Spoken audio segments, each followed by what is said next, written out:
Hey everybody, Jason Blaha here. Today I'd like to talk to you about the basics of fat loss and, again, give you both what the science says on it and my real world experience on the subject. Hold on, let me give you guys a bicep shot first. All right. This topic has been just massively confused and it's been overcomplicated over the decades. Um, again, by the media, by various kooks and quacks, by various doctors trying to sell books, by various experts trying to sell you special books and diets, and pretty much every fad diet known to man. Um, and again, and every single fat loss product or supplement that people come up with, everyone's trying to give, a secret method to losing fat. I can tell you as someone who started out very, very obese. I was 275 pounds when I was 19 years old before I started working out, and I got myself down to 170 pounds, and then later got into competitive bodybuilding for a while. And then again, even recently, when my Meniere's disease got really bad, I gained 100 pounds while stuck in bed sick over 10 months. And I've now lost the vast majority of that fat. And even in an online transformation challenge I've done for the summer, I've dropped 40 pounds of fat just over the course of the summer. And I've done this while eating a lot of foods that people would consider fattening and to be junk food. In fact, right now, I'm eating a little fried chicken. And I have final photos due in less than a week. I love fried chicken because to me, it's just one of the most delicious foods known to man, and it's just really symbolic of life. And it's got just a nice blend of fats, carbs, and protein in it. But that aside, going back to this subject. So again, I have a lot of experience with fat loss. While when I was at university, while my area of expertise and major was more in social psychology, I did study a fair amount of nutritional science and exercise science while I was there. And I did learn quite a bit about the science of fat loss and dieting. And again, I've kept up with all of the current research. I read all the current peer reviews. So again, I have a lot of real world experience and actual scientific knowledge on the subject of fat loss. And I'm going to demystify it for you a bit.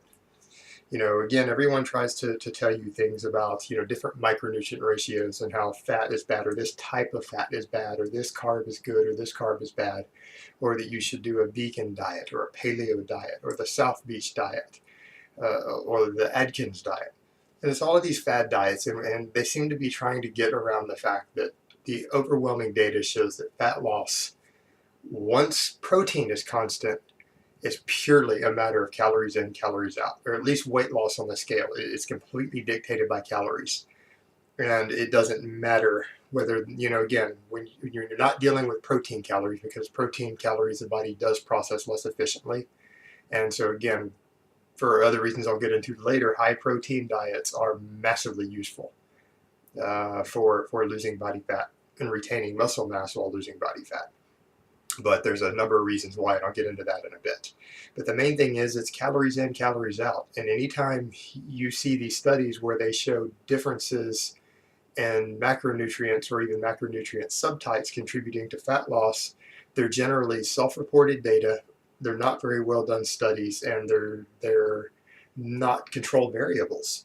And what you generally see whenever the expensive studies are funded, they all, which aren't done very often, expensive studies meaning to where they put people in a lab and they literally control what they eat, measure and weigh it out, and they're allowed no food that isn't measured or counted or controlled as part of the study. And when you do that, we find that it is completely calories in, calories out. When these people are put in this type of environment, it doesn't matter whether those calories, those non-protein calories come from sugar, whether they come from starches, high GI carbs, low GI carbs, whether they come from fat, and whether that fat is saturated, monounsaturated, polyunsaturated, it seems to be completely irrelevant. The carb and fat calories are all completely equal. So it doesn't matter if you do a high carb diet or a low carb diet, or a high fat diet or low fat diet. When you're trying to lose fat, it's irrelevant. It's about calories. The only thing that should be constant is that your protein intake should be pretty high. And going to that, so again, now that we know that it is calories in, calories out, the data is just overwhelming for this whenever studies are done in depth and they're actually done correctly. It's 100% consistent that it is calories, with the exception of protein calories. And for the reason for that being, it seems that breaking up the bonds, the amino acid bonds inside of most proteins by the body requires a fair amount of thermic energy because of the way they're bonded together. There's a thermic effect related to that. So protein calories actually require about 30%. It might be 25%, I could be wrong on that, of their own calories are actually expended in the process of digesting, breaking down, and absorbing them.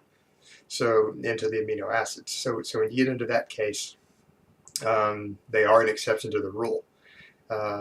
So again, there is an advantage to eating a higher protein diet because you can eat slightly more calories while still losing fat at the same rate because the protein calories aren't processed quite the same. One of the other advantages to a higher protein diet is that out of all of the macronutrients, protein per calorie seems to be the most satiating. It's the most filling as a general rule other than fiber. And so again, high protein diets are going to keep you a bit fuller and a bit more satisfied. And then 3, high protein diets seem to be superior for retaining muscle mass. And if you're losing weight, from muscle tissue, that is calories that could have come from your fat tissue. I mean, the scale weight still goes down the same, but it is coming from a non-fat source, and that's not what you want if you're trying to lose fat. And on top of it, losing muscle tissue, of course, slightly slows metabolism down, which, means you're going to lose weight slower at some point. And that's one of the big reasons for stalls and fat loss is actually muscle tissue loss. So really, the main things that need to be focused on for fat loss are just overall calories, eating a lot of protein and just trying to retain muscle mass. And the best way to retain muscle mass is through resistance training. I mean, you can do it to some extent if you don't already have a fair amount of muscle. You can retain muscle when you're dieting and in a caloric deficit. And a caloric deficit means consuming fewer calories than you burn. And again, you can go online and there's tons of calculators online that will show you how to calculate your basic energy expenditure for the day based upon your height, age, weight. Even some of them will take your body fat figures, your activity level, how much exercise you do, what type of job you have, and you can get a pretty good idea of how many calories you burn in a day. And I mean, in most modern countries, it's required by law to put the calories on food labels. You even see it to this point in restaurants. I mean, when I go into a McDonald's and get a Big Mac, the calories, carbs, fat, and protein are right there on the box. So again, I mean, not being able to track calories, I mean, if you can't do something as simple as tracking calories in today's world, you're just basically a fucking moron. In which case, I really don't feel like helping somebody like that. It's just a waste of my time. So, I mean, it's just so easy to do at this point. I mean, to just add up what you eat. It takes 45 seconds, 60 seconds out of your day. So, again, now going back to retaining muscle mass, again, resistance training is the best way to do it. For someone who doesn't have a lot of muscle, it can be done through other means. I mean, through sprinting or intense interval training and other things like that, it can be done. But resistance training is the easiest and most effective way to do it. And for people who already resistance train, my best advice is to make sure that you do not reduce the weight on the bar. Don't switch from going heavy with, heavy weights to real light reps thinking it's going to cut you up quicker, because what it actually can do is reduce your body's need to hold on to muscle tissue because you're not giving it the same workload and tension that it used to have. And therefore, your body might be more willing to sacrifice muscle. So, again, resistance training, hard resistance training, high protein diet, and those two things will help preserve lean muscle mass and preserve metabolism while you're dieting. And everything else after that is purely a matter of calories. And it really is as simple as that. And the data is overwhelming. And I've seen countless examples in real life. In fact, one example I'll give you, another one that's worth looking at, and I don't have the name of the study handy. I might try to get a link to it for the comments. But I mean, I read a while back about one nutritional scientist who decided he was going to lose weight while eating something insane like a Twinkie and Mountain Dew diet. It was something like that. It was literally some sort of just processed food like a Twinkie with like a sugary liquid. And then he took a protein shake and a multivitamin to make sure he got enough protein. And he lost like 30 pounds of fat in a fairly short period of time. And on top of that, even though while eating this horrifically, it would be considered unhealthy diet, and I touch upon that in my healthy foods versus unhealthy foods video. But his health markers improved, his fasting glucose improved, his blood pressure improved, his cholesterol improved, all of it while eating this diet because he was in an isocaloric diet and he lost weight and started exercising. And so even eating these foods that would normally be considered some of the worst junk food we would think of, he still improved his overall health while losing weight. So I use another body dish.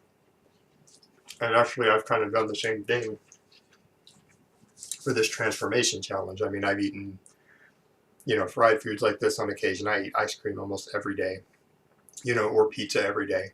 And it does comprise a certain amount of my calories. And I've still successfully lost, a huge amount of body fat. And so again, that's really all I have to say on the topic of fat loss. Let me give you guys a couple of more bicep shots. And I'll talk to you next time.